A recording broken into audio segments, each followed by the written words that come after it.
Welcome back to the Daily Lift. In the beginning of Joshua and the end of Deuteronomy, we see Moses passing the torch to the new leader and the new generation of Israelites. We see Joshua is the one that God chooses to take the people into the land of Canaan. And in Joshua 1:9, God says to Joshua, "Have I not commanded you? Be strong and courageous. Do not be afraid. Do not be discouraged. For the Lord your God is with you wherever you go." What an encouraging statement from the Lord. Well, the Bible repeats this phrase, be strong and courageous, very often. And we see when it's repeated in its context, it is not just a gentle suggestion, but it is a command. God instructs his people to have strength and to be courageous because he knows the challenges that we will all face.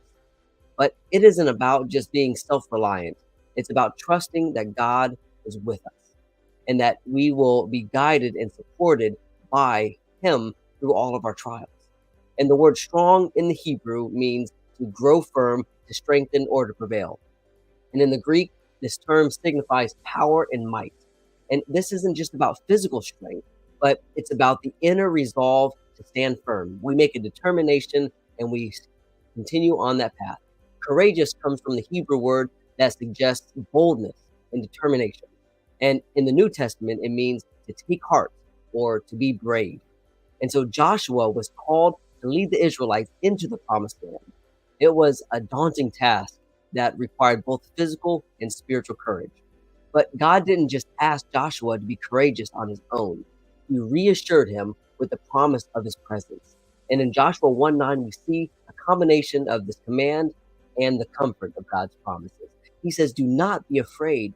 Do not be discouraged, for the Lord your God is with you wherever you go." What a wonderful and encouraging statement. So our strength and courage doesn't come from within us, but they come from trusting that God is faithful. In Deuteronomy chapter 3, verse 6, it emphasizes this point as Moses speaks to the Israelites. He says, "Be strong and courageous. Do not be afraid or terrified because of them. For the Lord your God goes with you, and he will never leave you nor forsake you." The assurance that God is constantly with us is the foundation of true courage. It enables us to face whatever lies ahead without the fear because we know if we're on the side of God, we're on the winning side. And so the New Testament continues this theme, especially in times of spiritual warfare. In 1 Corinthians 16:13, Paul says to the believers to be on your guard, stand firm in the faith, be courageous, be strong. And Jesus himself uses the same word when he says in John 16:33 that in this world you will have trouble, but take heart, be courageous.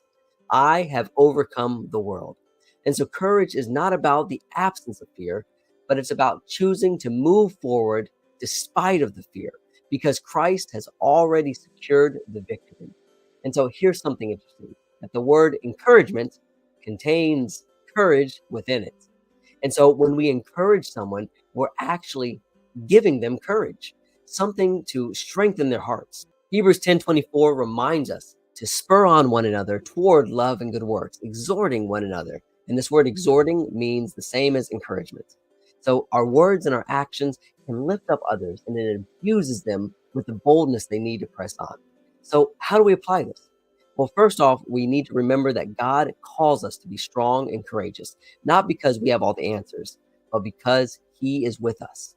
So reflect on those promises, lean on them when fear and doubt arise, because that is our ammunition for that fear and that doubt. So secondly, we need to draw on fellow believers' strength. So we are meant to encourage one another. Building up each other and sharing words of hope and labor in the kingdom is half of what Christianity is all about. And finally, as you find that strength and courage, pass it on. Be the source of encouragement that others need.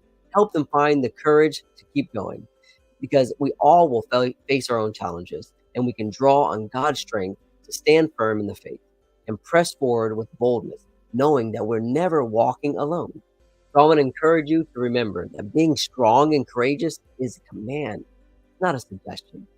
Draw on the strength and courage of fellow workers and pass that courage on through encouragement. And as always, go lift somebody up.